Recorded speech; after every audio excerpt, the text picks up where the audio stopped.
Here's the current project idea. Had this rock for a number of years. It's got 2 core drills, drilled by a rock shop in deep, darkest southern Oregon. Outside of Madras, I believe. Anyways, I would like to turn it into a wine rack, because I think that would be cool. It needs to sit in a rectangular pool that I can then basically pour some water clear fluid epoxy into and hold it down. I can't think of any other way to hold this down. It's already got a crack forming right here, so by getting it in the epoxy, it'll lock that together. But if I were to try to clamp it, I'm sure it'll break. This is the board I'd like to use. It's an offcut of maple plank, wide maple plank. I like this edge. I like the natural cream colored edge, so that's going to be out, and I'm not going to mess with that at all. And instead what I'll do is I'll excise my piece, you know, because I'm really only looking for about 16 inches. And that'll bring it out to right here. So that's not so bad. And the depth is really only going to be like 8. So I won't get anywhere near that cut.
Okay, here will be the cork plate. So your T-handled corkscrew, use the chisel here, drop in right there in that slot, and then you'll have a row of small nails so that you can stick your corks to it, so that you'll have all your various corks of your favorite wines on your little board there. Good. It'll hold 18 corks marching up in nice neat rows. And then what I've done on the back side is just the tiniest little bit of countersinking so that I can put a drop of epoxy on the head of each of the nails. The nails I'm going to use are these really cool, very, very old twist nails. I just like the look. That's what I'm going to use as my spikes. Because I believe this will be borderline impossible to stain evenly once the nails are in it, I'm going to go ahead and stain it up right now. And I've got some tape on what will be one of the glue edges just to protect it.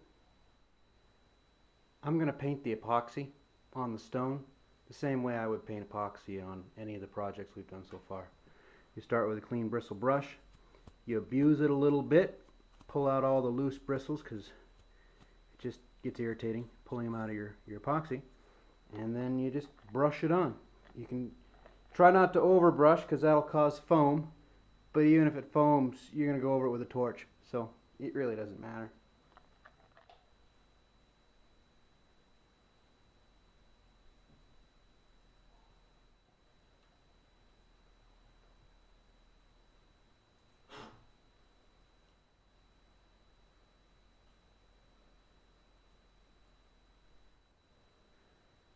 I'm going to give it a moment to soak and settle. Might come over it with the torch once or twice. Then I'm going to put my gloves on and I'm going to rub off with a lint-free towel as much as I can. And that'll do 2 things. It'll make the coat on the actual rock much smoother. I won't have any thick ropey parts and thin parts, yet the rock will still soak up as much epoxy as it needs. Also, it'll dull the gloss down a bit. I don't really want it quite that glossy. That makes it seem like it's encased in plastic. I guess it is, but I don't want it to feel cheap.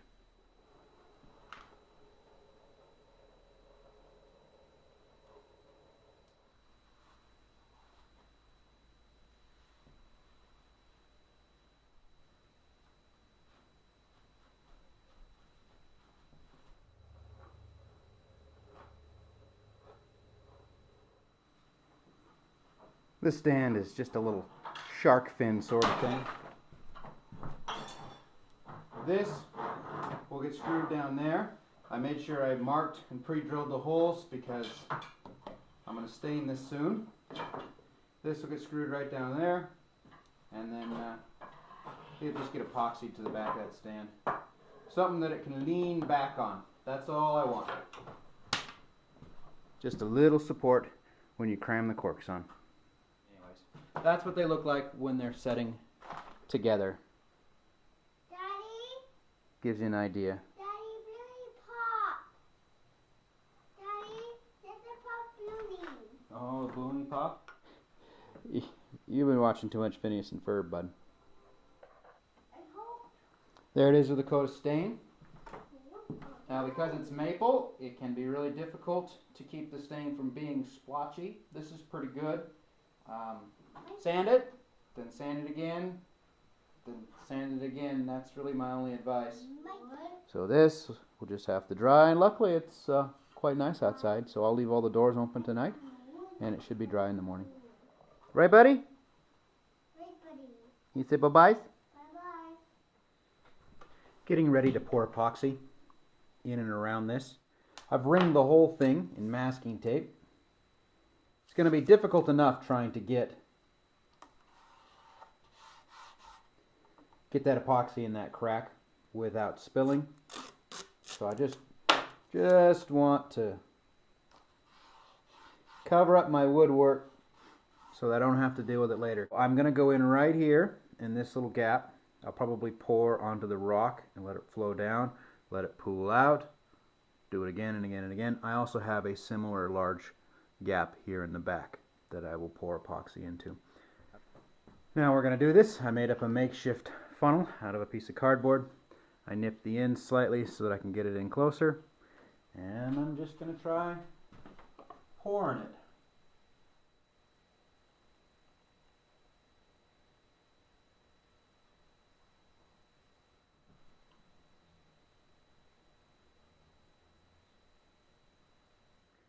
One thing about this is you want to make sure your platform is completely level.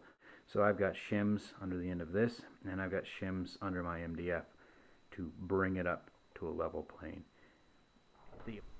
I've been thinking about how to line this, because I don't think you want to just set bottles in there. What I've come up with is a takeoff on the idea presented by a YouTube channel member, Floppy Hat Photos. And he suggested cutting a wood liner for it. And I thought that was kind of cool, but there's not really enough room to do it. But then I wondered, what if you just laid a wooden floor? Now this is cherry. It's actually cherry flooring of all things, ironically. And I would like to cut pieces that fit in there, and then I can epoxy them down. But the problem, of course, is it just won't flex enough. So the key there is some hot water. So here's my pieces. I made a pair of them. They are 7 inches long. They are 1/8 of an inch thick. And so I was trying to find a balance between thick enough to look good and hold the weight and will survive getting thumped into with a bottle, and thin enough to be able to bend them. This is my tin of hot water, and it's just water as hot as my faucets can put out. This is simply an extra piece, an offcut, and I'm going to put it in there as well, and that is my bend gauge. Heaven help you if you go through this much work, prepare all your pieces, and try to flex them too early and break them. So that little offcut there will be my marker. When your wood is soft and flexible enough, you need to find a mandrel. And a mandrel is simply something you can bend your piece of wood around. In this case, I've got a roll of cling wrap. I only picked the roller cling wrap because it is the closest thing I have to a match for these holes here. You just need something round that you can then bend and tie your wood to so that it can dry in the shape that you want.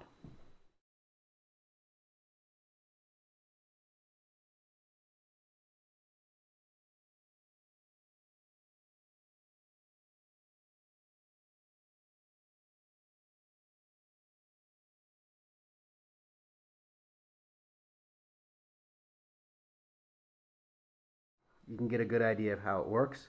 I will simply let that harden. So here's our plate out of the mold. It flexed back just a little. It's just the way it is. I should have overbent it, but I didn't. It'll be okay. It'll flex down into place, and I will hold it there with some fast hardening 2-part epoxy. I'll just put a little bit stretcher, put some clamps on it, let it go.